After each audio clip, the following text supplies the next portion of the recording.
Olá, bom dia!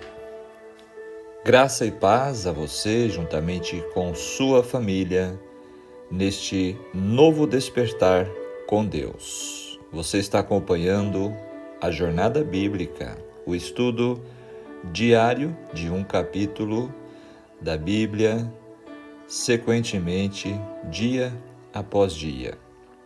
Um estudo mais profundo, mais detalhado, onde buscamos um conhecimento e um entendimento em mais detalhes, capítulo a capítulo.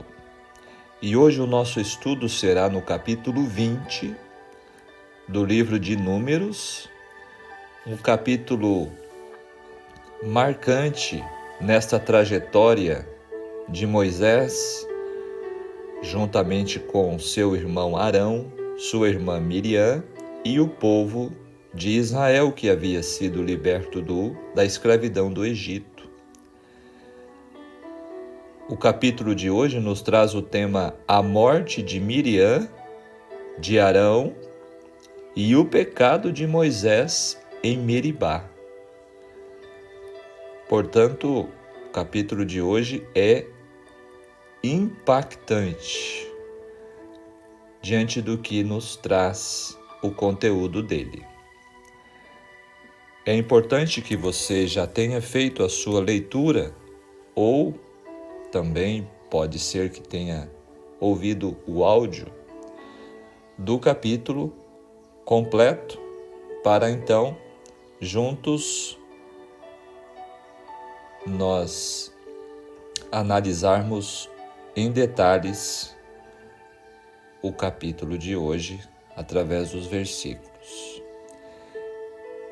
Números 20 narra dois eventos significativos durante a jornada dos israelitas no deserto. Primeiro, o povo reclama novamente por falta de água.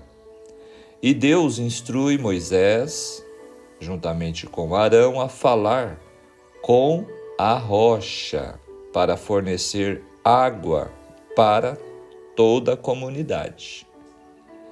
Mas, em vez disso, o paciente Moisés perdeu a paciência.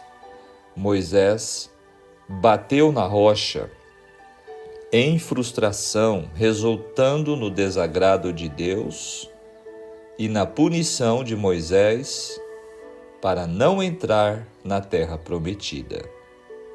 Triste episódio, né? Coitado do Moisés. O povo realmente levou Moisés ao extremo da provação. Em segundo lugar, o capítulo registra as mortes de Miriam e Arão. Os israelitas lamentaram por 30 dias a morte de Arão, e ele foi sucedido como sumo sacerdote por seu filho Eleazar. Números 20 ressalta, então, a importância da obediência, as consequências da raiva e a realidade da passagem gradual da velha geração à medida que a nova geração se aproxima da tão esperada terra prometida. Vamos aos detalhes em nosso estudo, em nossa reflexão de hoje. Capítulo 20. Por que Moisés não entrou na terra prometida? Vamos então aos comentários dos versículos. O versículo 1 descreve o tempo, primeiro mês, embora o ano não é citado aqui, mas uma comparação entre os versos 22 a 29, com 33 a 38, leva à conclusão de que esse capítulo ele está relacionado ao 40º ano depois do Êxodo. Olha só, hein? Então já era no final da jornada. A maioria do povo que tinha 20 anos ou mais na ocasião da rebelião de Cádiz, lá do capítulo 13 e 14, já teriam morrido. Os mais velhos do povo teriam, portanto, 60 anos. A região, novamente, Cádiz. Esta seca Cádiz não é provavelmente o fértil oásis de Cádiz Barneia. Então tem uma diferença entre esses dois lugares, onde os israelitas acamparam quando enviaram os espias. Ali morreu Miriam, a irmã de Moisés, era uma mulher piedosa. Quando Moisés era ainda um bebê, ela ajudou a salvá-lo da morte, no capítulo 2 de Êxodo. Após o livramento às margens do Mar Vermelho, ela liderou o povo na celebração daquele cântico de vitória. Contudo, o capítulo 12 nos mostrou o grave pecado de Miriam quando ela se levantou com inveja, se levantou contra Moisés, o seu próprio irmão, e houve o castigo da lepra. No verso 2, descreve que não havia água neste lugar, e o povo se juntou contra Moisés. Fica claro que a água proporcionada desde o milagre em Horebe, no Sinai, capítulo 17 de Êxodo, cerca de 40 anos antes, fora interrompida. Com isso, Deus queria provar a fé da nova geração que crescera no deserto. Os filhos da nação rebelde desejam agora morrer com seus pais. As queixas contra o pão do céu, o maná, são repetidas pelos filhos. Triste realidade, triste tendência humana. Tal pai, tal filho, né? Ou tais pais, tais os filhos. A tendência é essa, né? É seguir pelo mesmo rumo, com raras exceções. O versículo 3, o povo contendeu. Essa palavra contender significa opor-se de forma barulhenta e às vezes até de forma violenta. Agora o verso 8, você sabia que essa rocha é figura de Cristo? 1 Coríntios 10, verso 4, Paulo fala que aquela rocha era Cristo, no sentido figurado. E no sentido simbólico, amigo ouvinte, Cristo, ele foi ferido uma vez por nós. Aí está o contexto do pecado de Moisés. Ele já havia ferido essa rocha uma vez, lá atrás, agora era só para falar com a rocha. Cristo foi ferido uma vez na cruz. Agora, só resta a oração da fé, pela qual entramos em contato com Ele. A rocha já tinha sido ferida uma vez, lá em Êxodo 17, verso 6, e daí o significado especial, que era para Moisés apenas falar agora com a rocha. De acordo com Paulo, a rocha simbolizava Cristo, que foi ferido pela morte apenas uma vez, para trazer a água vivificadora. Olha que profundo isso.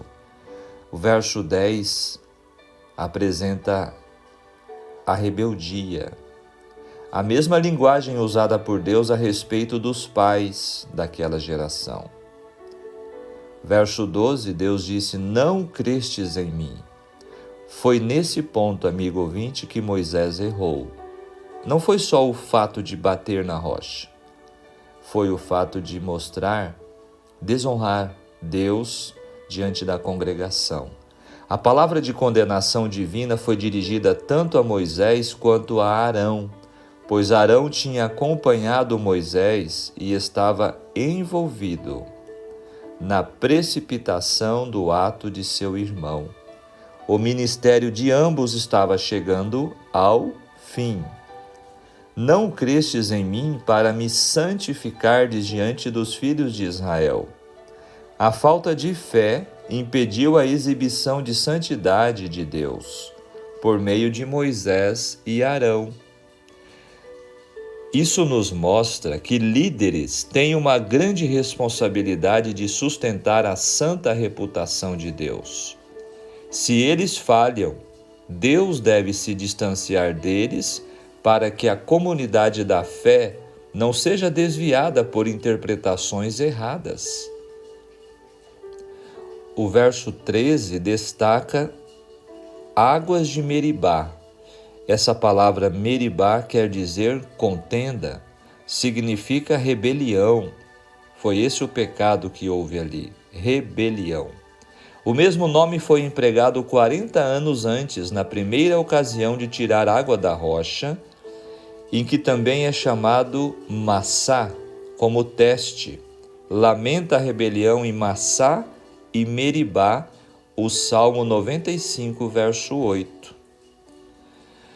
Agora o verso 17 apresenta a Estrada do Rei, a principal rota comercial norte e sul na Transjordânia que ligava Damasco com a Arábia. Agora o contexto é: os edomitas, no verso 20, não permitiram os israelitas passarem por sua terra. Eles temeram permitir a passagem de Israel por seu território e, no entanto, venderam para eles provisões necessárias. Agora o verso 21 diz que Israel se desviou por outro caminho. O próprio Deus ordenou que Israel se desviasse, mas instruiu a compra das provisões necessárias das mãos dos edomitas.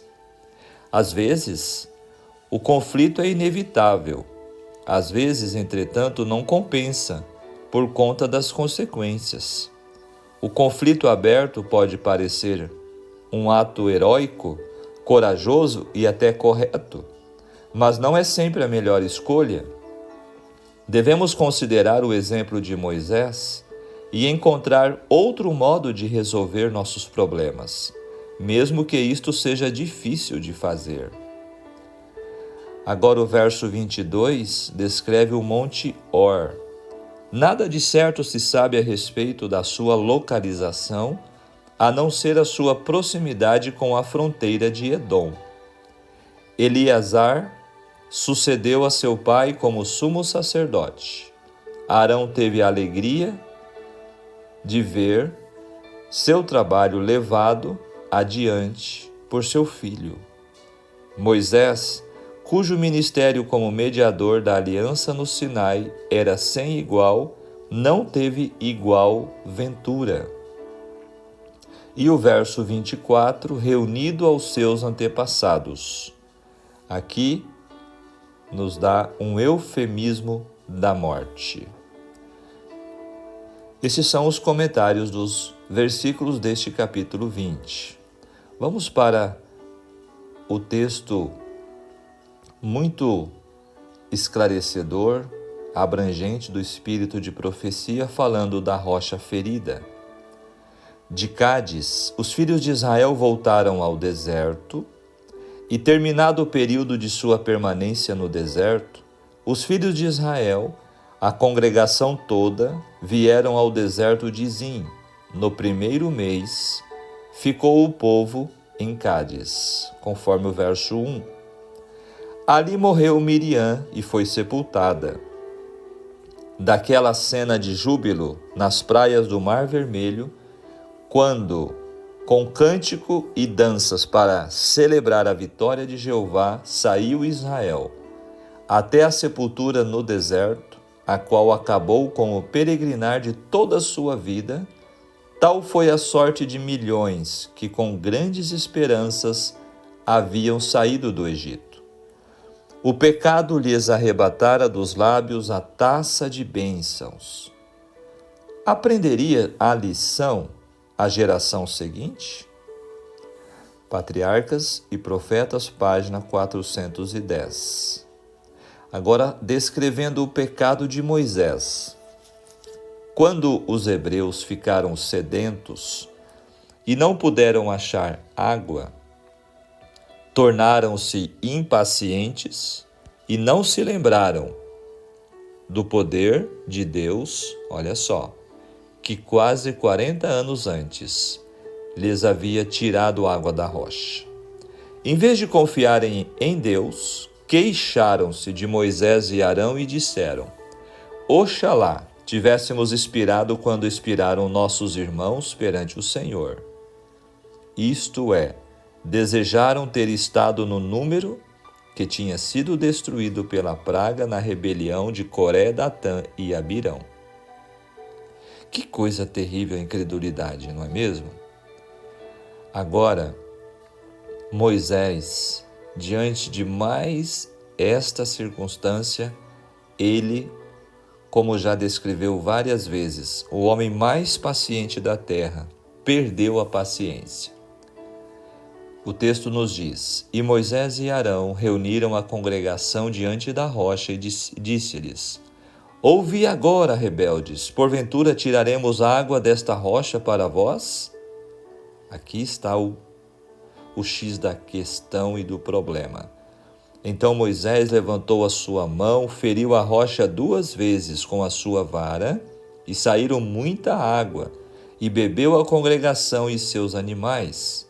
E o Senhor disse a Moisés e a Arão: Porquanto não me crestes a mim, para me santificar diante dos filhos de Israel, por isso não metereis esta congregação na terra que lhes tenho dado. Aqui Moisés pecou. Ele estava fatigado com a contínua murmuração do povo contra si.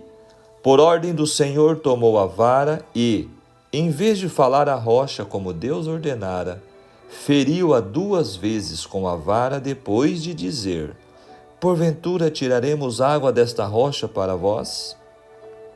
Aqui ele falou imprudentemente com seus lábios.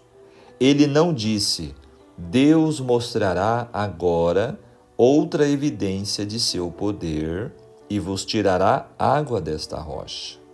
Não atribuiu ao poder e glória de Deus o jorrar de novo a água da rocha e, portanto, não o glorificou diante do povo.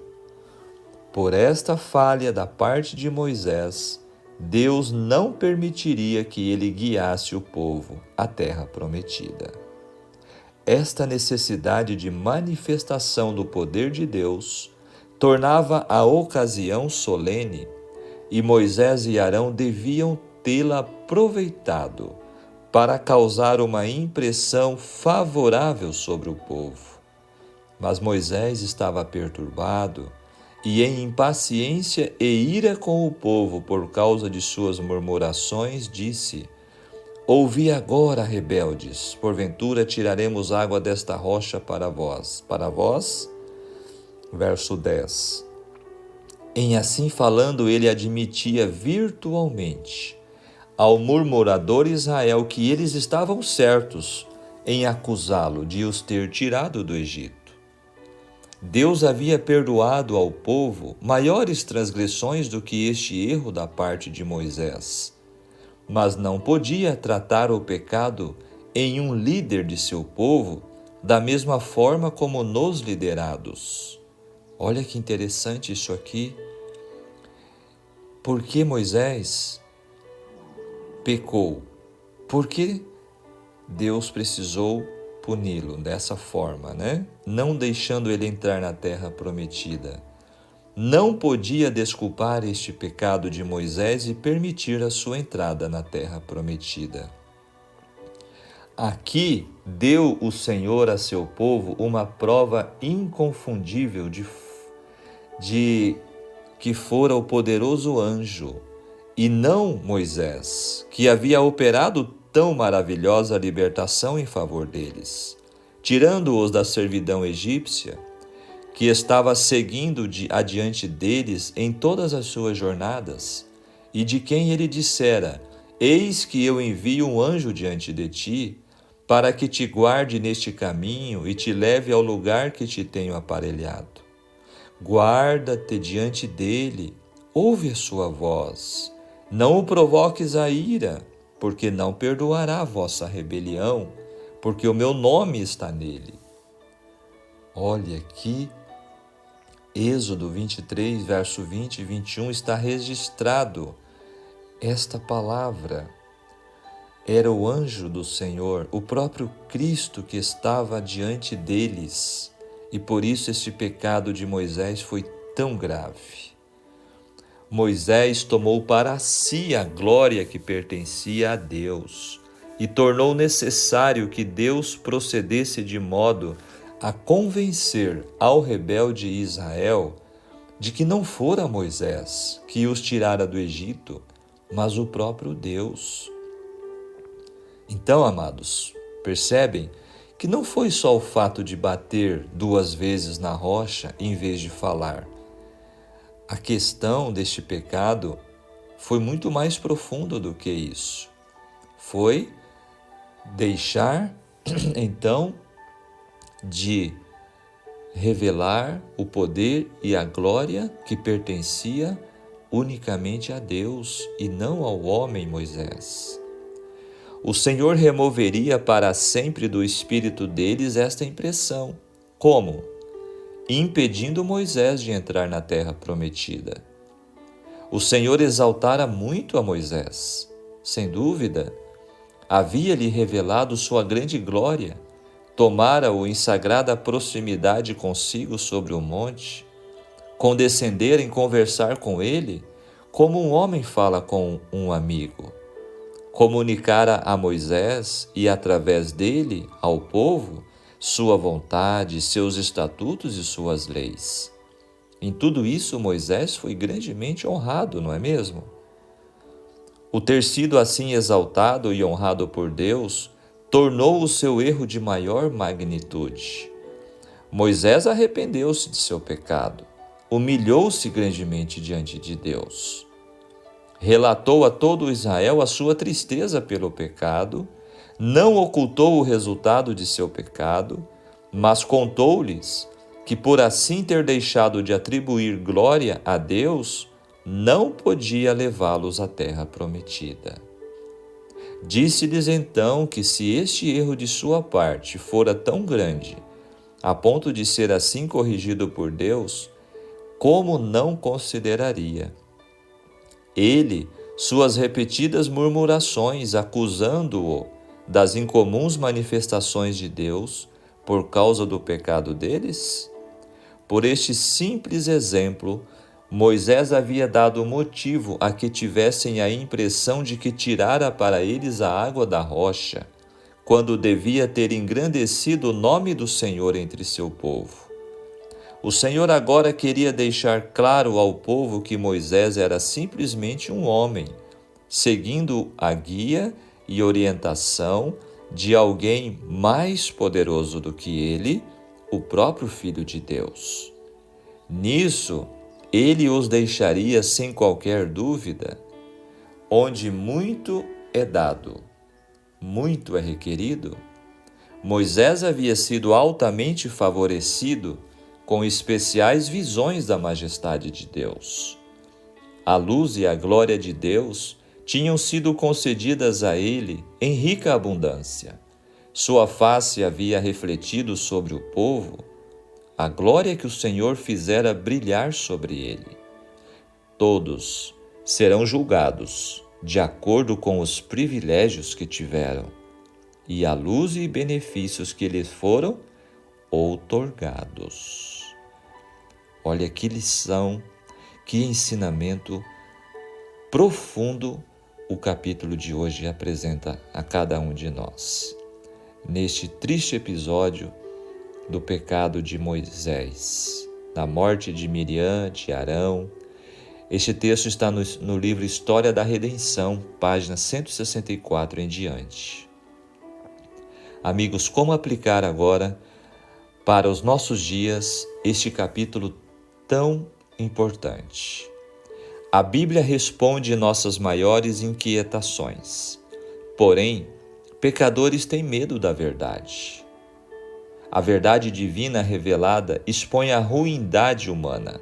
Consequentemente, Por isso muitos desprezam a Bíblia e outros fogem da igreja. Moisés e Arão tiveram que lidar com a verdade da parte de Deus. Qual verdade? Eles não entrariam na terra prometida. Deus graciosamente deu satisfação, explicando a eles a razão. Já que vocês não confiaram em mim, não me trataram com reverência diante do povo de Israel, os dois estarão impedidos de conduzir a comunidade para a terra que eu estou dando a eles. Que triste! Moisés, que deixara o sossego do trabalho pastoril, família, que enfrentara o redutível Faraó, guiara o povo, sofrera a rebelião constante do povo, permanecera manso frente à acusação infundada sobre sua esposa. Nesse contexto, Moisés estava muito indignado pela atitude do povo, novamente por murmurar pela falta de água, triste pela morte de sua irmã, e em seguida recebeu resposta negativa à solicitação para passar nas terras de Edom. Logo depois lidou com a morte de seu irmão Arão. No mesmo capítulo, seus dois irmãos morrem. Parece injusto. Parece justo chorar um mês por Arão e nenhum dia por Miriam? Neste mundo, amigos ouvintes da palavra de Deus, a vida é injusta. Sofremos pressões, reclamações, críticas e acusações. Somos pecadores, estragamos tudo. Liderar é complexo, lidar com pessoas é difícil. Grandes homens também cometem erros. O problema é que endeusamos nossas opiniões e desprezamos a Deus. Questionamos e reclamamos, mas Moisés não resmungou, não ficou depressivo e nem fugitivo. Ele submeteu-se humildemente a Deus. Eis um grande exemplo para nós, não é mesmo? Diante de nossos erros, diante de nossas falhas e tropeços, humilhemo-nos diante de Deus, assim como Moisés. E tem mais, ampliemos a nossa visão. Os filhos de Israel nunca foram afeiçoados ou fiéis a seus líderes. Moisés não constituiu a prova disso. Não constituiu a prova disso? Seus contemporâneos lhe causaram tanto sofrimento que poderíamos nos perguntar se a decisão divina de barrar-lhe o acesso à terra prometida não foi um prêmio em vez de castigo. Só depois de sua morte, sua gente entendeu a sua singular grandeza. Geralmente é assim que acontece, né? Depois que a pessoa morre, aí aqueles que estavam ao seu redor cai a ficha e percebem o valor, né, da pessoa, e aí começa aquela tristeza. Não houvesse a vida de Moisés sido mareada por aquele único pecado, deixando de dar a Deus a glória de tirar água da rocha em Cádiz, e teria entrado na terra prometida e seria trasladado para o céu sem ver a morte, conforme palavras de Ellen White. Amados, Deus sabe o que faz, nós não sabemos. Por isso, devemos sempre dar glórias a Deus. Finalizando nossa reflexão de hoje, Moisés foi um grande líder, mas também era um ser humano com tendências a falhar como eu e você. A lição que deveria ter dado ao povo através do falar à rocha, conforme vimos, simbolizava o ministério de Cristo, que foi ferido uma vez, não havendo necessidade de ser ferido novamente. É certo que vivemos em um mundo repleto de desafios, especialmente hoje em nossos dias. Um mundo onde a sobrevivência já é um desafio. nos entristecemos, nos magoamos, nos decepcionamos e muitas vezes somos marcados por situações e pessoas que ameaçam a nossa fé e a alegria de viver. É fácil julgar a atitude de Moisés. É fácil julgar a atitude dos nossos semelhantes. Difícil mesmo é admitir o nosso pecado e falha quanto qualquer um deles. O Senhor não chamou um homem capaz de liderar as hostes de Israel. Ele chamou um homem tímido, conforme Moisés descreveu, pesado de língua, e o elevou à estatura de um grande líder, ousado e fluente. Jesus não chamou doutores da lei, mas pescadores, homens simples, leigos, desprezados pela sociedade, e os elevou também à estatura de discípulos e apóstolos. E eu e você, qual será nosso legado? Como líder na educação de nossos filhos, talvez tenhamos falhado também. Como líder do lar, podemos ter errado.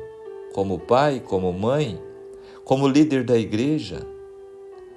Mas há um Deus que se importa comigo e contigo, e que pode até nos disciplinar aqui na terra, mas sempre com o objetivo de levar-nos para o céu. Conclusão: Moisés pode ter perdido o direito de entrar na terra, na Canaã terrestre, mas recebeu a recompensa da ressurreição para desfrutar da Canaã celestial. Confira na carta de Judas, versículo 9, onde descreve Moisés sendo ressuscitado por Jesus. Amigo ouvinte, esta promessa ela é estendida para mim e para você. Um dia estaremos em um lugar onde Deus enxugará de nossos olhos toda lágrima, conforme Apocalipse 21, verso 4. Onde não existirá mais morte, nem pranto, nem dor, porque as primeiras coisas serão passadas. Que pela graça de Deus, eu e você, possamos primeiro desejar, Possamos ter esse desejo, este sonho, esta aspiração. E em segundo lugar, que possamos cumprir as condições para que isso se cumpra em nossas vidas, juntamente com nossa família. Vigiemos e oremos, prezado ouvinte da Palavra de Deus. Amém? Deus seja louvado por sua palavra que nos trouxe no dia de hoje. Nosso pensamento para levar neste dia: querido Deus, dá-me paciência com todos ao meu redor. Vamos orar. Pai nosso que estás no céu, santificado seja teu nome. Graças te damos, Senhor, pelo dom precioso da vida. Obrigado porque a tua misericórdia se renova cada manhã e hoje o Senhor nos dá a oportunidade de um novo dia. Senhor, obrigado por este momento em que podemos ouvir a sua voz, sentir a sua presença ao nosso lado. Podemos, Senhor, alimentar a nossa fé, a nossa esperança, de que apesar de nossas falhas, de nossas fraquezas, o Senhor sempre está disposto a nos levantar, a nos perdoar e a nos resgatar. Senhor, abençoe cada ouvinte, cada participante deste estudo e desta oração. Dá-nos um bom dia de preparação para o Santo Sábado. Fica conosco cada momento. Dirige os nossos passos em teus caminhos até chegarmos à nova Canaã celestial. Em nome de Jesus te rogamos. Amém. Muito bem, que Deus te abençoe, que Deus te guarde. Foi um prazer estudarmos mais um capítulo juntos, esta jornada bíblica Despertar com Deus. Se você puder, compartilhe, deixe o seu like, o seu comentário, o que você achou, que tocou você, e até o nosso próximo encontro. Um grande abraço. Tchau, tchau.